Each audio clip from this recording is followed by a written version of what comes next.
But before I jump into my best recommendations from this month, I'd like to respond to a question that was left by a viewer. Mark wrote to me, try Yellow and Yangtze. I'd be interested to hear what you think of it. I'd also like to know if you have any similar games you'd recommend more. I've only played the iOS version so far.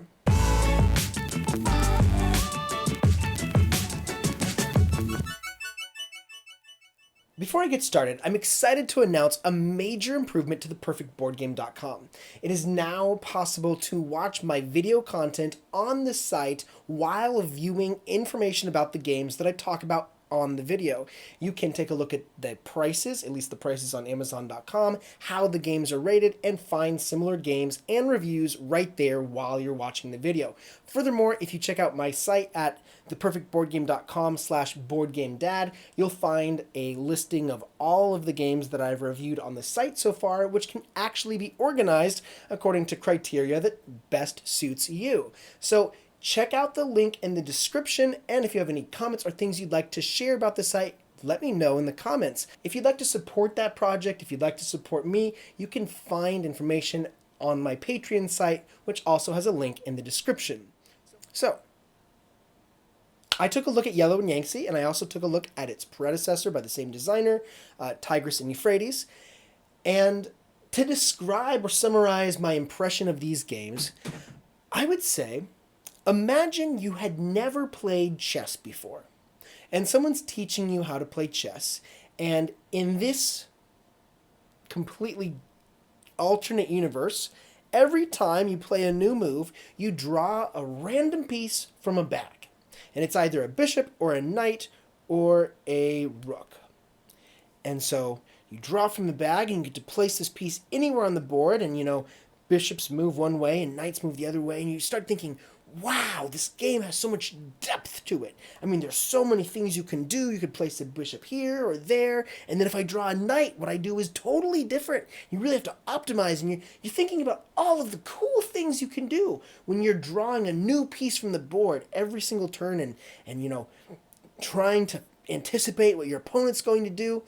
Now, you could play this game, if you could imagine this world where this alternate version of chess exists, you'd play this game for a while, and eventually you'd realize that as fun as it is to play the pieces, you're completely limited by what you draw from the bag and at what time you draw it from the bag. You could pull the knight at exactly the right time, or you could really be in need of a rook and only draw a bishop, right? So at some point, you'd start to realize, well, this game is kind of limiting, and wouldn't it be nice if I could just play real chess? Like, if I could just play chess and just have all the pieces on the board and know from the onset what I've got, what my opponent got, and just have something deterministic about the game. This is exactly how I feel about Tigris and Euphrates and Yellow and Yangtze.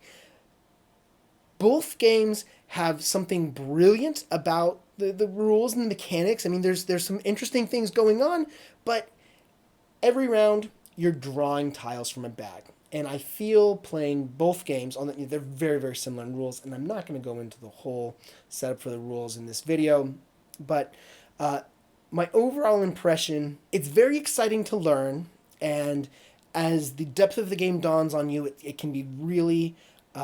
I can appreciate that, but then I get to a point where I sort of hit a plateau where I'm just realizing, well, this is frustrating, because if I would have drawn a black tile instead of a green tile, I probably could have won this game, but I didn't have enough blue tiles at a certain time, and it kind of comes down to too much luck if you've played enough times. So my alternatives, in my personal opinion, now, I usually don't go into like really abstract games, but the pure version of Tigris and Euphrates, like in its purest form, I would play Go. To be perfectly honest, I would play Go. And thematically, I feel like Go feels like a more ancient game than this very abstract feeling Tigris and Euphrates game, or Yellow and Yangtze. Or, if you want something a little bit more modern, a little bit more thematic, I think that the implementation of Santorini, if you've never played Santorini, is a fantastic abstract strategy game, a little bit of theming on it, but much more modern. What did I play that I really enjoyed? So, I've been sitting on this one for a while, and it's taken me some time to finally bust it out. But my first game I want to talk about is Barrage. If you know anything about my recommendations for games, I really appreciate games with a great theme. So in Barrage, or where the implementation of the theme comes through very clearly. That's what I mean by theme. Not is the theme exciting to me, but do the game mechanics support the theme? So in Barrage, the point of the game is to make the most money by fulfilling energy contracts where all of the energy is generated by hydroelectric dams. And so there are two really cool mechanics about this game. First, there is a water flow phase where water flows down from these headstreams from the mountains all the way through the valleys. And as it passes through each dam or conduit, it can be redirected and it can overflow from dams, and you can really sort of shape the game by the placement of the dams on the board. Like you can block players by putting dams upstream of them, or you can use conduits to run water on an alternate course. That's a really fun and clean mechanic. It's very intuitive. For the entire course of the game, you have a little bit of prediction of where the water is going to come from, and then players can influence the game a little bit more by taking a water action. That's really cool. And then another thing I really found interesting about this game, and a mechanic that I feel like I've seen something like this before, but the way it's done is just very elegant. They use a wheel whenever you construct something.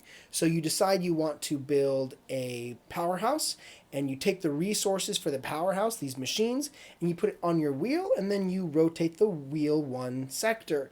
And the resources that you spent, unlike most games where you spend them and they're gone, you never lose them. They're machines. They're things that you own. It's just that they're occupied during the construction of this project. And you can't take those resources back until the wheel completes an entire revolution. That's really cool.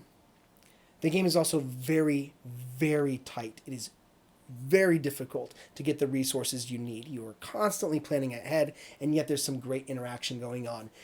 I really like Barrage. I played it 2-player and I played it 4-player. It was much better 4-player. I might do a more full-length review of this game, but it is it's a heavy game. It's a thoughtful game. This is something you want to play with other hobbyists. Speaking of games to play with hobbyists, my other recommendation is Clinic. So the thing about Clinic is it is by the same designer of Small City. Small City Deluxe is going to be a Kickstarter later this year. I have been really excited about the game because I think, again, I'm a huge fan of theme, and I like complex games. Albion Viard is an excellent designer who fully embodies the theme. So in Clinic, you're trying to get the most prestige or reputation by effectively running your clinic.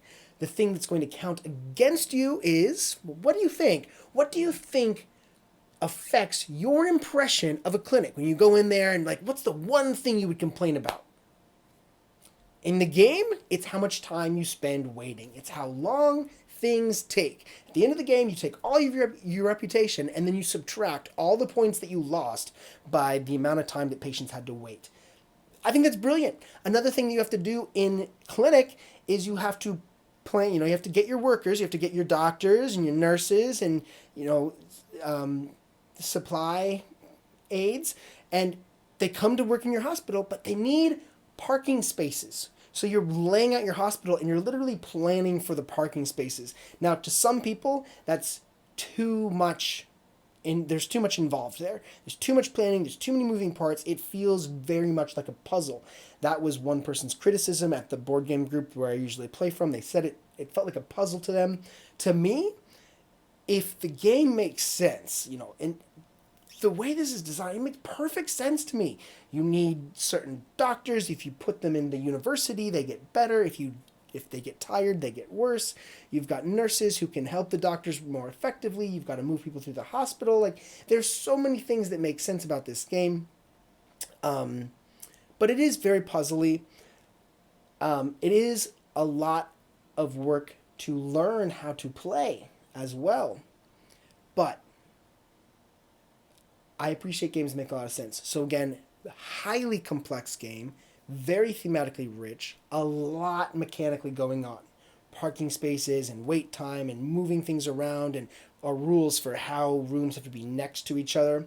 But the game comes with several mini expansions in the box and an excellent solo player mode. So I've played the game several times solo player. I think it's a lot of fun. But again, hobbyists only. This is not one for your family. However, I do have two excellent family games that I discovered. Now, one I put off playing for a really long time.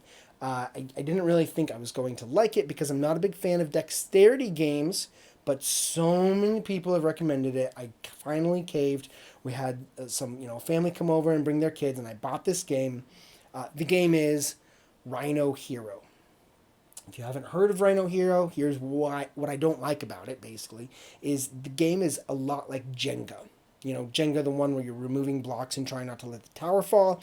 In Rhino Hero, the objective of the game is to build a tower made out of cards, and you want to place your own cards into the building and run out of cards before anybody else, or you want to make sure that the game or the tower doesn't topple, or you lose. So you can either lose by making the tower topple or win by being the first player to use all their cards in the construction of the tower. Very, very much a dexterity game. Not a lot of educational value going on. Now, one of those things that I look for in family board games is educational value, but the game is really fun, very easy to set up, and very easy to learn. So I enjoyed it. I did enjoy it. Thank you for the recommendation. That game was Rhino Hero. And then lastly, I recently made a review for this game, and I made a pretty bad review because I didn't like the game initially. I played the game with adults. The game was called Creature Comforts. My criticisms of the game was that the game was just too peaceful. I get like too little going on, too little conflict, I guess.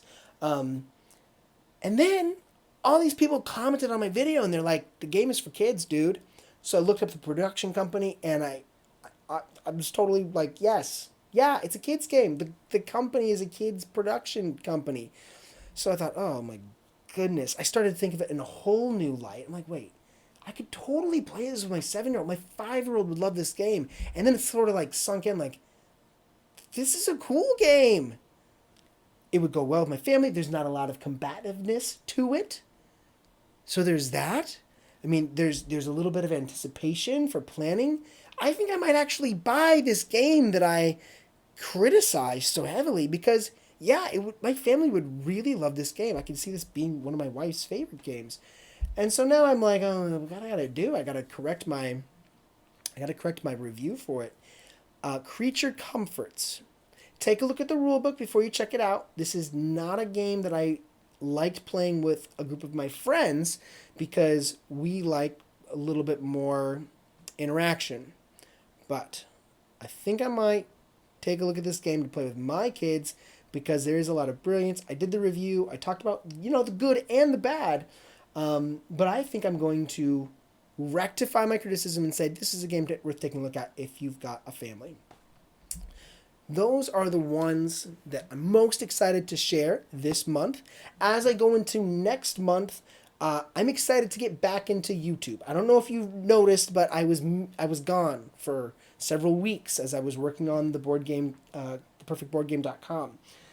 I did recently get one in the mail, Origins. I'll be taking a look at this for next time. It's a dice worker placement game. Yeah. Anyway, thank you very much for watching and for your continued support. I'll see you next time. Bye-bye.